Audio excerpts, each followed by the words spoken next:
안녕하십니까. 가정에서 믿음의 씨앗 심기 신학광자를 맡게 된 솔로몬 유치부 정윤 전도사입니다.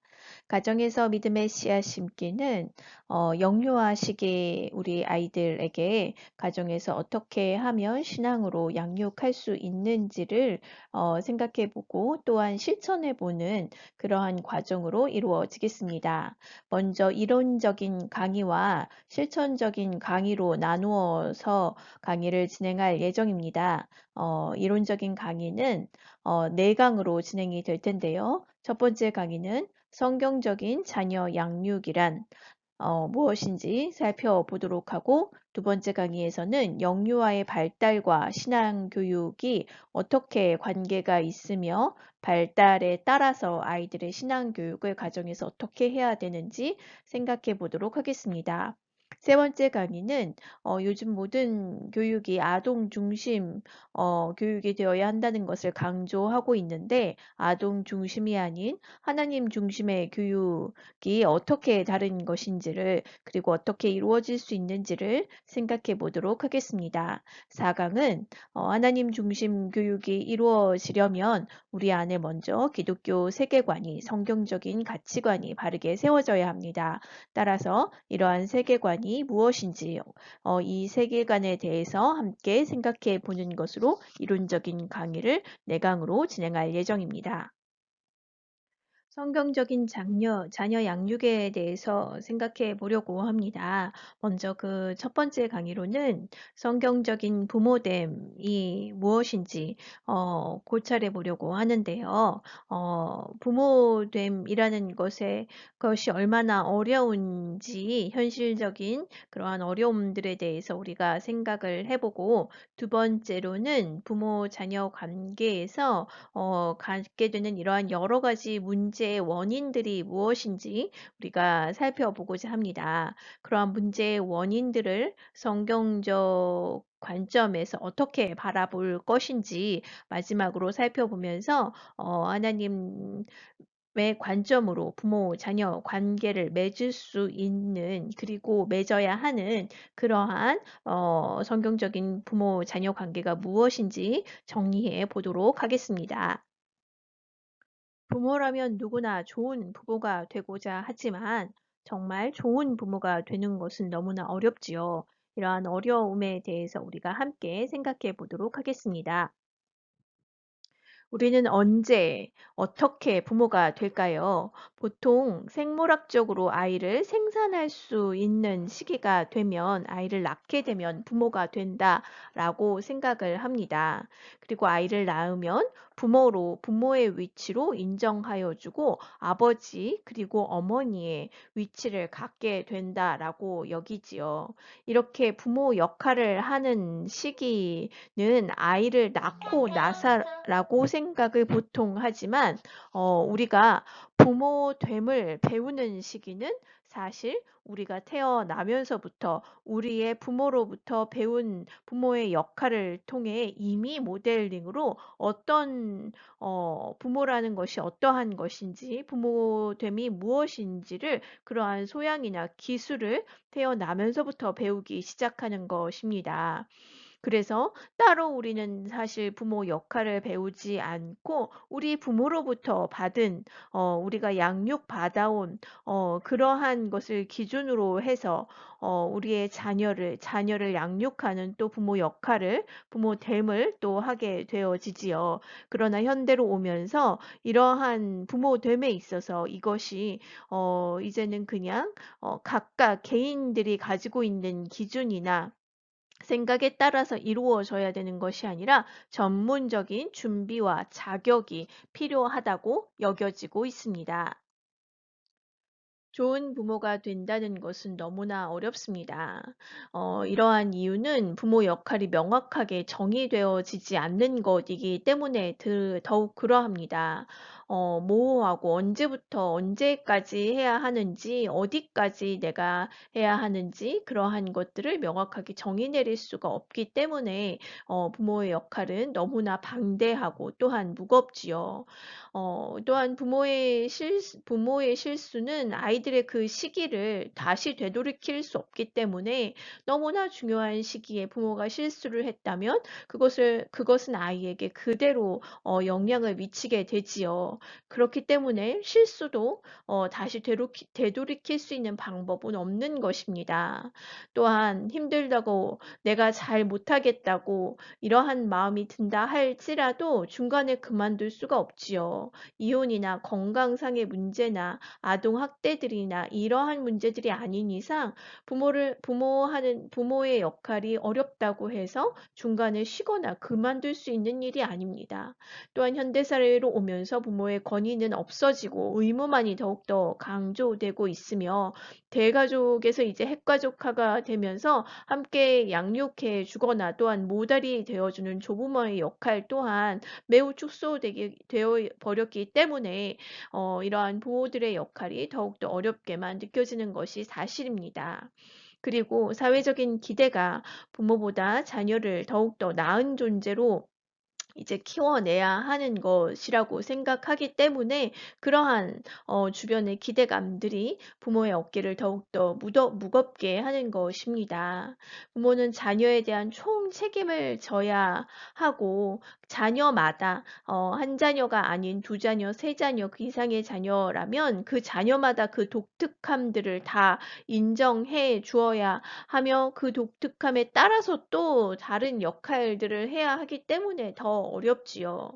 어 또한 부모 두 사람이 한 팀이 되어서 자녀를 양육해야 하는데 부부 간에 문제가 있다면 또한 이것 또한 너무나 어려운 일이 됩니다. 대부분의 부모들이 이러한 부모됨의 준비나 훈련이 없이 부모가 되고 또 끝나는 시기도 언제까지라고 정해질 수가 그 한계나 기준을 정하기가 모호하기 때문에 이러한 좋은 부모가 되는 것, 진정한 부모됨은 너무나 어려운 일입니다. 많은 학자들이 양육이란 자녀를 돌보는 것, 이것이란 부모가 되어져 가는 과정으로 보고 있습니다. 한 생명이 태어나서 뱃속에 잉태되어져서 또한 독립할 때까지 돌보는 과정이라고 생각을 하고 있으며, 단순히 영양이나 보호 등뿐만 아니라 가르침과 지도 모든 그 아이의 발달과 성장에 따라 필요로 하는 것들을 함께 공급해 주어야 하고 필요를 채워 줘야 하는 것이 부모됨의 역할이라고 보고 있습니다. 또한 부모와 자녀의 가 한쪽만 자녀만 자라나는 것이 아니라 부모 또한 인간관계 기술이 계속해서 발전시켜 가야 하는 과정, 그러는 배움의 과정, 이러한 아이들의 변화에 따라서 새로운 양육 기술과 또한 상호작용의 이러한 변화들을 계속해서 부모가 인식하고 변화되어 가고 성장해 가면서 좋은 부모가 되어져 갈 수 있다라고 보고 있는 것입니다. 자녀가 성장함에 따라서 부모로서 해야 되는 역할이 달라짐과 동시에 또한 부모로서의 자신의 정체성도 점차 변화되어지게 됩니다. 학자들은 이것을 일생 동안의 이제 자녀의 그 성장 시기에 따라서 부모의 이러한 정체성의 변화 단계를 다음과 같이 설명하고 있습니다. 임신의 기간에는 자신이 어떠한 부모가 될 것인지 부모로서의 자신의 이미지를 형성해가는 시기입니다. 임신을 받아들이고 부모가 될 준비, 출산의 준비 등을 하면서 자신이 어떤 부모가 될 것인지를 형성해가는 시기입니다. 두 번째 양육의 단계에서는 자녀가 태어난 지 2년까지 이제 형성되는 시기로서 태어난 자녀와 애착의 과정을 겪게 되지요. 함께 이제 그 아이와 친밀함을 느낌을 통하여서 부모로서의 정체성 또한 그 사랑으로 하나 되는 이러한 관계 속으로 들어가게 됩니다.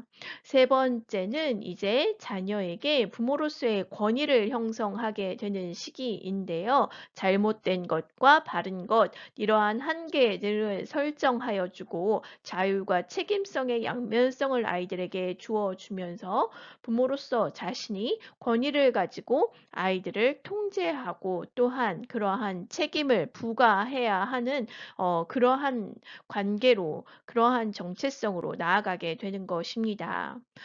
네 번째는 5살에서 초등학교 시기로서 아이들이 현실에서 부딪히는 모든 이제 삶에 대해 세상에 대해 설명해주고 또한 연결시켜주는 그러한 역할을 감당하게 됩니다. 이 설명의 단계 시기에는 이제 앞으로 맞이하게 될 이제 자녀와 부모와 이제 조금 더 분리되어져서 이 아이를 독립적인 존재로 또한 인식하고 받아들여야 하는 준비를 해야 하는 새로운 이제 관계로 들어가야 하는 준비 단계이기도 합니다.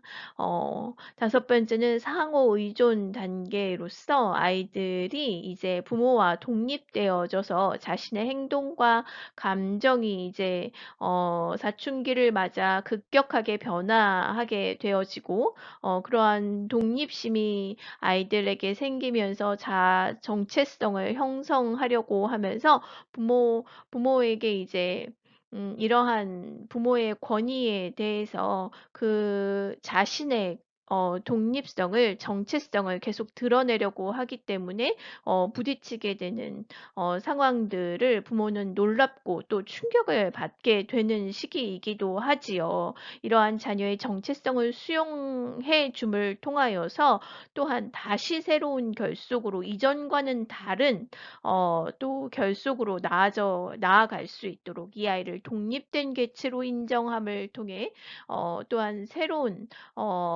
친밀감으로 나아갈 수 있도록 이렇게 나아가야 하는 단계로 가게 되는 것입니다. 이제 자녀가 청년기에 이르게 되면 이제 부모의 통제를 완전히 완화하고 그 아이의 삶을 혼자서 이제 독립하여서 살 수 있도록 떠나보내야 되는 시기가 되는 것입니다. 이 시기에는 이제 자신이 여태까지 자녀에게 행했던 그 부모됨이 어떠했는지 그러한 평가가 되어지는 시기이기도 하지요. 자, 이렇게 부모의 역할은 계속해서 아이들의 성장에 따라서 달라지고 또한 변화되어지면서 결속과 분리라는 이러한 과정들이 반복해서 또 새롭게 이루어져야 하는 또 잘 분리됨을 통하여서 또한 새로운 친밀감으로 나아갈 수 있게 되는 이러한 과정들이 계속해서 일어난다는 것을 기억해 주셨으면 좋겠습니다. 부모마다 다른 이제 양육 태도를 보이게 되는데요. 그렇게 다른 양육 태도를 보이게 되는 부모의 그 동기가 무엇인지 그 동기에 따라서 부모됨을 잘못 오해하고 있는 경우들이 많다는 것을 우리가 좀 짚어보면서 왜곡된 부모상이 무엇인지 또한 나는 그러한 왜곡된 부모상을 갖고 있지는 않은지 살펴보도록 하겠습니다. 부모가 되는 동기에 대해서 우리가 살펴볼 텐데요. 부모가 되는 동기는 내가 부모 역할을 무엇을 해야 하는지를 결정하게 되는 마음의 중심인 것입니다. 내가 부모로서 이러한 일들을 해야 해. 그리고 자녀는 나에게 이렇게 해야 돼. 라고 규정하게 되는 그러한 내 마음의 근본적인 동기가 무엇인지를 살펴보는 것이 우리의 양육 태도의 문제점들을 발견할 수 있는 너무나 중요한 키가 되기 때문에 이 모든 것의 원인이 되는 이 동기가 무엇인지를 바르게 인식하는 것이 필요합니다. 그런데 주의할 점은 이 숙명적인 이유, 이타적인 이유, 자기도취적인 이유, 도구적 이유 이 모든 것이 다 우리의 마음속에 어느 정도 있을 수 있으며 있다는 것을 인정할 필요가 있다는 것입니다.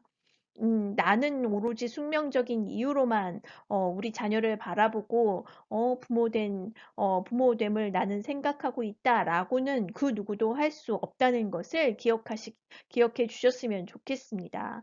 숙명적인 이유도 또한 받아들이지만 이타적인 이유도 있지만 도구적이며 자기 도취적인 그러한 동기도 우리의 마음속에 다 어느 정도는 있다라는 것을 우리가 인식할 필요가 있습니다. 그래야지만 자녀와 부모의 관계에 있어서 그 문제성이 무엇인지, 내가 무엇을, 어디로부터 이러한 행동을 하게 됐는지 나의 마음을 정직하게 들여다볼 수 있는 그러한 원인을 분석하게 되는 문제를 인식하게 되는 기초가 되기 때문에 이러한 동기들이 무엇인지를 우리가 살펴보는 것이 너무나 중요합니다.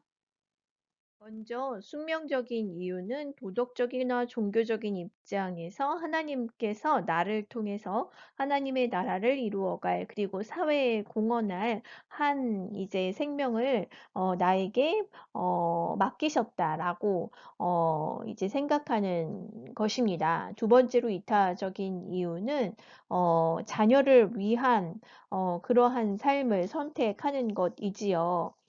나라는 존재가 아닌 내가 아닌 다른 존재를 사랑하여서 그렇게 부모 역할을 하게 되는 경우입니다.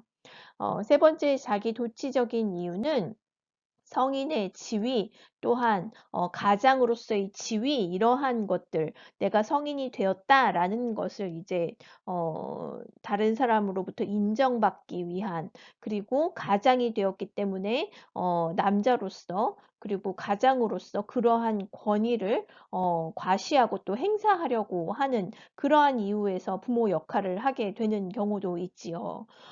또한 성취감, 자신의 능력, 자신의 창의성을 자녀 양육을 통해서 이제 표현함으로써 이러한 자신의 만족을 위해 자아 실현이라는 자신의 만족을 위해서 이렇게 부모의 역할을 하는 경우도 있습니다.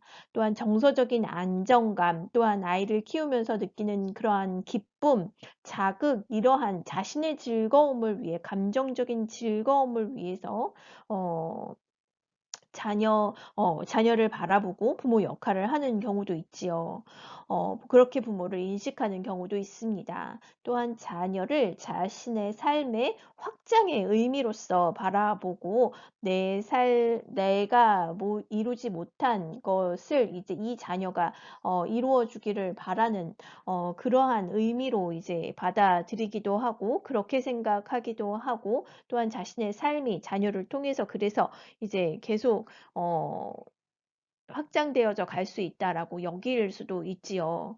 도구적 이유는 가문을 이어야 한다라는 그러한 이제 생각에서 부모에게 효도하기 위한 그러한 이유에서 이제 자녀를 갖는 경우도 있고요. 또한 자녀를 가짐으로써 노후가 보장되게 하기 위해 그리고 다른 사람들에게 이제 사회적인 지위나 그러한 자녀들이 갖는 직업이나 그러한 학력이나 이러한 것들을 통해서 자신의 사회적인 지위가 이제 더 높아지려고 하는 그러한 이제 시각으로 자녀를 인식하는 경우들도 있습니다. 또 1차적인 집단 즉 부부의 유대감을 공고히 하기 위해서 자녀가 없으면 이 부부의 관계가 깨어질 수 있기 때문에 그 유대감을 위해서 자녀를 갖는 경우도 있지요. 전부 다 이렇게 여러 가지 동기들을 살펴보았는데 이것이 나에게도 어느 순간 어떠한 동기가 주가 되어질 수도 있고 또한 내 무의식 속에서 그러한 것들이 이러한 생각들이 아이들에게 그리고 부모 역할을 하면서 드러날 수도 있다라는 것들을 우리가 기억해 둘 필요가 있습니다. 동기가 잘못되어져서 이제 부모 역할을 하게 되면 부모 자녀 관계에 많은 어려움이 생기지요. 숙명적인 이유나 이타적인 이유로서 이제 자녀를 돌본다고 할지라도 부모됨에 대해서 잘못 이해를 한다면 어떤 것이 좋은 부모인지, 부모 역할을 무엇을 해야 되는지 그러한 것들을 우리가 오해하고 있다면 바른 부모 역할을 또한 할 수 없는 것입니다. 이와 같은 이유에 이 동기로 인하여서 부모 역할을 이해하고 있다 할지라도 사랑만 있으면 된다라고 이제 생각하는 경우들도 있지요. 이러한 경우에는 내가 이제 무조건적인 사랑을 주었음에도 자녀가 그 사랑을 거부하거나 순종이 따라오지 않을 때 내 사랑에 대한 사랑을 그렇게 주었는데도 이러한 순종이 따라오지 않으면 실망하고 당황하고 이러한 자녀를 용납하지 못하고 거부하게 될 수 있는 것입니다. 즉 사랑만이 아닌 양육 기술이 따라와야 하는 것이지요. 아이들의 매일 일과 속에서 그 아이의 특성을 잘 인식하고 필요를 잘 이제 어 인식하여 줘서 양육 기술을 발휘하여 기대를 충족시켜 주어야 하는 것이지요. 내가 주고 싶은 사랑이 아니라 그 아이가 필요한 사랑을 주는 것이 중요하다는 말로 정리를 할 수 있겠습니다. 또한 시간과 정열을 쏟아주면 된다라고 이렇게 생각하는 경우들도 있지요. 그래서 하던 일도 다 그만두고 아이들과 오랜 시간을 같이 이렇게 보내주고 아이를 위해서 모든 열심을 다해주면 이제 될 것이다라고 생각하는 경우도 있어요. 그런데 이러한 시간을 함께 많이 보내는 것보다도 어떻게 시간을 보내느냐가 더 중요하다는 것을 기억할 필요가 있습니다. 시간의 양보다 시간의 질이 중요하다는 것을 기억하고 만약 아이들이 그럼에도 이렇게 함께 하고 있음에도 문제 행동들이 나타난다면 이러한 것들은 단시간에 내가 시간과 정열을 다한다고 나아질 수 있는 것이 아니라 오랜 시간 삶 속에서 지속적으로 아이들과 함께 이루어져야 한다는 것도 기억해 주셨으면 좋겠습니다. 네, 자기 도취적인 이유나 도구적 이유로 이제 부모됨을 생각하고 부모 역할을 이제 인식하는 경우에 아래와 같이 너무 아이들을 통제하려고 하거나 자신의 통제된 상황 안에서 아이들이 이제 아이들의 모든 삶이 제어될 수 있도록 하려고 하는 경우들이 이제 생기게 됩니다. 먼저는 부모들이 자녀 양육에 대해서 지나친 자신감을 갖고 있는 경우인데요. 아이에게 필요한 것을 내가 다 잘 안다라고 생각하고, 그 통제 안에서 이 아이가 살아갈 때, 성공적인 삶을 살 수 있다라고 생각을 하는 경우지요. 그렇게 이제 아이들을 그러한 틀 속에서 이제 순종하며 자라주기를 순종하여 주기를 이제 바라게 되는 것입니다. 그래서 아이들이 이러한 고민이나 고통을 겪지 않는 환경을 제공해 주는 것이 사랑이라는 이름으로 이렇게 이야기를 하지만 결국 자신의 통제 아래 둠으로 인해서 이 아이가 자신이 이제 설계한 삶을 자신이 원하는 부모가 원하는 삶을 살아갈 수 있도록 하려는 그러한 이중적인 마음과 이게 같이 있다는 것을 그 양면적인 측면이 있다는 것을 생각해 볼 필요가 있는 것입니다. 그리고 또한 부모가 나에게 한 것이 어른들이 나에게 했던 것이 나는 그것이 싫었기 때문에 나는 그렇게 하지 않으려고 이제 생각을 하게 되는 경우도 있지만 또한 내가 잘못하고 내가 실수했던 걸 이 아이가 내 자녀는 반복하지 않았으면 하는 마음에 이제 이 아이의 그러한 어떠한 점들을 통제하려고 하는 일 수도 있지요. 내가 실수해 봤기 때문에, 내가 그것 때문에 고생해 봤기 때문에 아이는 그러지 않았으면 하고 이제 부모는 그러한 마음으로 하기를, 순종해 주기를 바라는 것이지만 아이는 또한 그 안에서 부모의 통제 아래서 자신이 인격적으로 존중받고, 인격적으로 그러한 것들을 자신의 욕구들을 표출하지 못하고 있는 있는 그러한 상황에 놓이면 또 다른 이제 문제가 발생하게 된다는 것을 우리는 기억해야 하는 것입니다. 그리고 또 많은 대한민국의 부모님들이 그런 것 같은데 자녀가 필요한 것이라고 생각하는 것을 미리 모두 다 준비해 주는 것, 그것이 이제 부모가 좋은 부모이다라고 이제 생각하게 되는 경우들이 있지요. 자녀가 이제 이렇게 자녀의 모든 것을 하려고 하면 그것도 사실 부모에게 많은 부담이 돼요. 그런데 자녀 또한 그러한 모든 것을 다 준비해 놓은 부모의 기대에 맞춰 부응해야 한다는 것 때문에 아이에게 이것이 부담이 되고 짐이 되어질 수 있다는 것도 또한 기억해야 하는 것이지요. 그리고 이렇게 모든 것을 부모의 통제 아래 그리고 안전과 좋은 것만 준다고 고민하지 않고 고통 속에 아이가 놓이지 않게 이렇게 모든 것을 내가 다 할 수 있다라고 그래서 내 통제 아래 있어야 한다라고 생각함으로 인해서 이 아이는 실패의 경험을 해볼 수가 없어요. 어려움을 통해서 여기도 나왔지만 어려운 환경 속에서 스스로 극복해가고 실패해보고 하면서 인간은 성장하는 건데 그러한 것을 이제 경험하지 않게 해주려는 부모의 그러한 이것이 사랑이다라고 생각하는 것 때문에 오히려 더 아이들은 자신이 어떠한 존재인지 무엇을 할 수 있는지 그리고 나는 무엇을 원하는지 알지 못하는 아이가 될 수 있지요. 오히려 이러한 부모의 역할의 모든 것을 완벽하게 하는 것보다 그 좀 부족할지라도 그러한 과정 속에서 아이들이 더 많은 것을 배운다는 것 또한 이러한 측면도 우리가 생각해 보아야 한다는 것입니다.